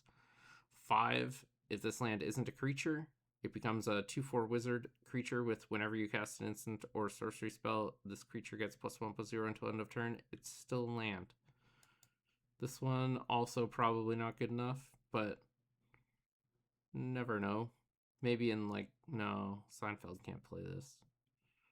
Yeah, I don't see a home for it, but kind of cool regardless. All right, commander cards. Excava the Risen Past. Citadel Pilot is interested in this land? All right, 1 second. Pay 1 life, add 1 mana of any color, spend this mana only to cast instant or sorcery spell. Why? I'm just confused as to why. Like they're not. Are Citadel maxed against on the like mana confluences? I guess maybe most of the colored spells they want to cast are instants and sorceries, but I would have to think that like just on the off chance you want to hard cast Bolas's Citadel, you'd rather just have a land that taps to make Bolas's Citadel. I don't see it personally, but I've been wrong before. All right, Excava the Risen Past. 2 red-white for a 3/3 flying haste, so slightly under rate, but very good keywords. And whenever it attacks, return up to 1 target artifact, creature, or non-aura enchantment card with mana value 3 or less from your graveyard to the battlefield. With a finality counter on it, it's a 1/1 spirit creature with flying in addition to its other types. So if you're Mardu 3 animating, this card probably makes it in because it 3 animates with haste and flying. So yeah, does the thing. Up next, this is another card where you have to read at least 4 times before you understand what it does. Abstract Performance. 5 and a blue sorcery. Exile the top cards of your library in a face-down pile. Then exile the top 4 cards of your library in a face-up pile. So you have the top 8 cards of your library exiled. 4 face-down, 4 face-up. An opponent chooses one of those piles. They don't get to look at them. So they look at the face-up pile. If it's scary, they choose the face-down pile. If it's not scary, they choose the face-up pile. You then look at the cards.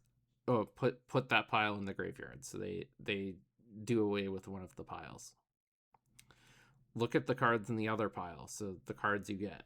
So if the face-up pile is scary, you look at the face-down cards. If the face-up pile is not super scary, you get that one. You may cast a spell from among them without paying its mana cost. Put the rest into your hand. So this is like a cheats card, potentially like a combo card. It's probably not reliable enough for our format, but very cool card. Very nice art, too. The art in this set is really good. Up next, Dirger Focus Mage. 2 and a blue. For a 1/4 Djinn Monk. Instant and sorcery spells you cast cost 1 less. Whenever you cast an instant or sorcery spell with mana value 5 or greater, so because this is a commander card, you don't have to spend mana. It's just, once again, back to mana value 5 or greater. From your hand, this creature becomes prepared, and when it gets prepared, you get Brain Geyser. There's a world you could play this in High Tide. It really likes the cost reducing. Playing a mana value spell, instant or sorcery with 5 or greater, is pretty attainable, and Brain Geyser is a thing you're interested in. So like, you kind of want all the pieces, but it's kind of clunky. it's another one I might try, but wouldn't be surprised if I don't end up playing it. Up next, Changing Loyalty. 1 and a black for an aura with flash, and replicate 2, which is when you cast the spell, copy it for each time you paid its replicate cost. You may choose new targets for the copies. Copies become tokens. Enchant creature. When enchanted creature dies, return to the battlefield under your control. So it's kind of nice to be able to leave it up on your opponent's turn. If they do a bunch of stuff that isn't killing your creatures, you can still cast this and like pre-save your best creatures. If they go to kill your creatures, you can save them in response. Kind of a cool card. I don't think it ends up working that well, because usually when your opponents want to kill your creatures, they do it on your turn, and then it ends up getting a little awkward. But the fact that this can save multiple creatures for one card's worth of value is kind of nice. Can make combat kind of weird. Kind of a unique and cool card again, so be aware of it.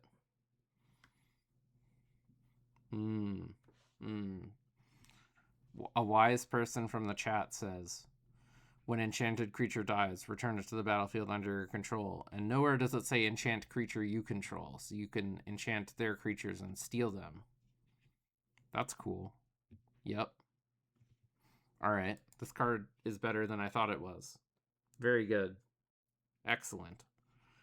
Weird and cool card with many applications. Up next, Ominous Harvest. 2 and a black, sorcery, Gravestorm. When you cast this spell, copy it for each permanent put into a graveyard from the battlefield this turn. Not just your graveyard, any graveyard. Target player draws a card and loses 1 life. So you can potentially do crazy stuff and dome out your opponent. You can potentially do crazy stuff and draw a bunch of cards. Yeah. Gravestorm is a weird one to bring back. The other one returns creatures. I think this is the second Gravestorm card. The other one returns creatures from your graveyard to your hand. And I'm only familiar with it. Why is there a card called Gravestorm? That's dumb. Does anyone know what the other Gravestorm card is? I know it costs 2. It has the same cost. It costs 2 and a black.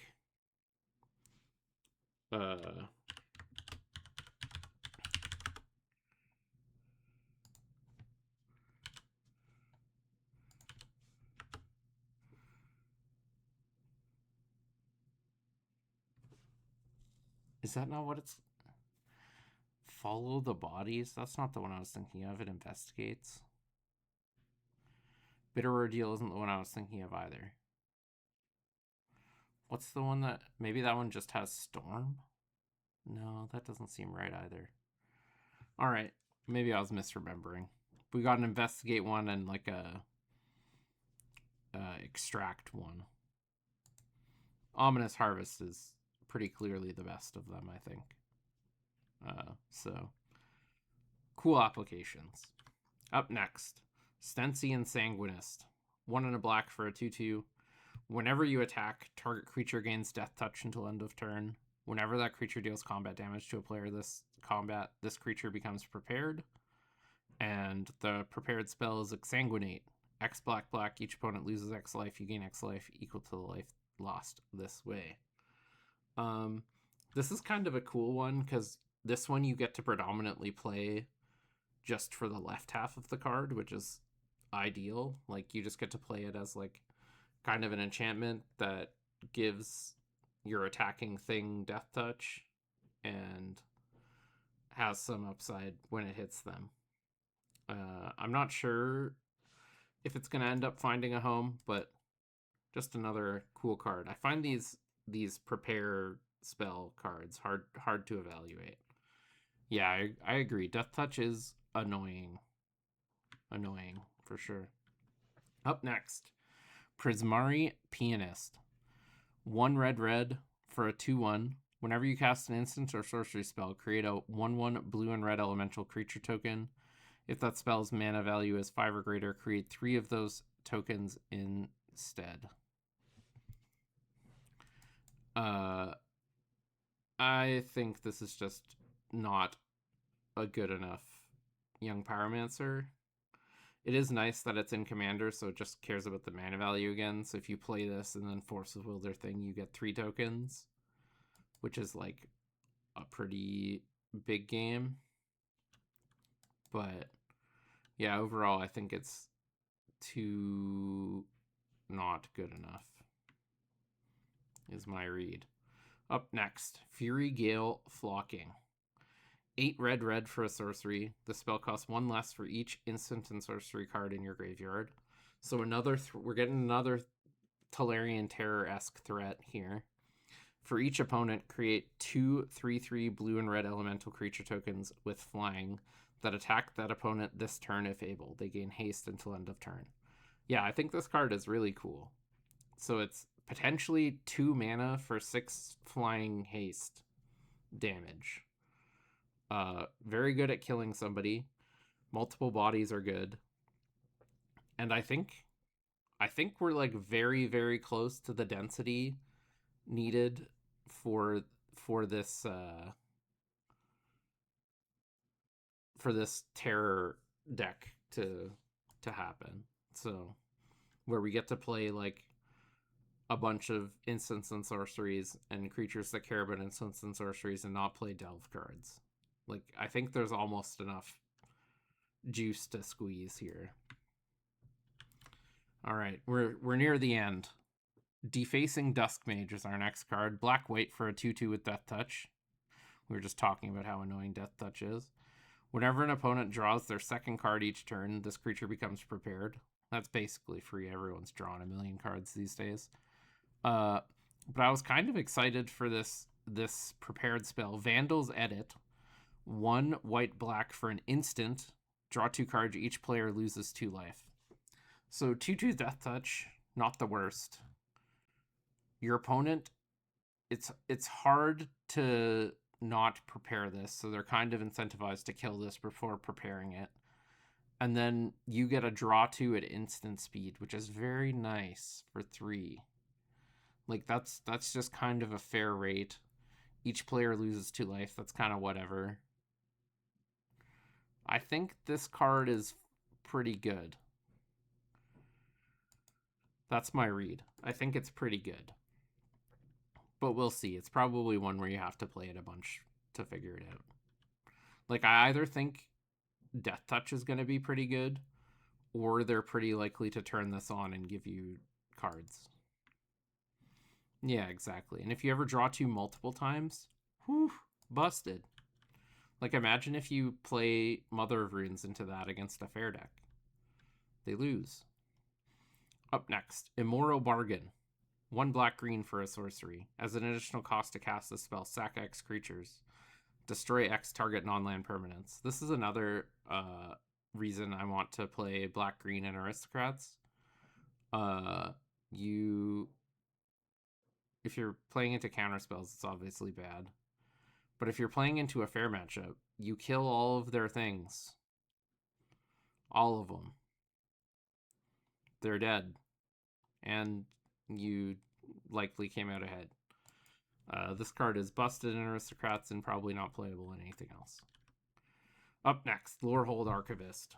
1 red-white for a 3/2 Dwarf Artificer with first strike. So, like, almost on rate again. First strike's another one of those annoying keywords. At the beginning of your upkeep, if there are 3 or more artifact and/or creature cards in your graveyard, this creature becomes prepared. Upkeep is kind of nice. It curves into Restore Relic, which is 2 red-white for a sorcery. Exile target artifact or creature card from your graveyard. Create a token that's a copy of it. Yeah, I think this card is going to be pretty good. It's a little clunky in that, like, you just need a 3/2 to live and untap. But it has high potential to do unfair things. Yeah. Yeah. It is a little easier to trigger than the Reanimate one. The body's also a lot better. Like, I would much, much rather have a 3/2 first striker than a random 3/3. Personally speaking. Like it combats much better. So yeah, I'm cautiously optimistic for this one. Also, getting to like the like possibility of getting to redo it a bunch of times is more realistic because you're not also doming yourself to reanimate over and over again. All right, and the last card, we're gonna end very anticlimactically and just this is a poster child for the 5 cycling basic typed lands that now exist. They finished the cycle. Um, that's excellent. Yeah, the bicycle lands are available.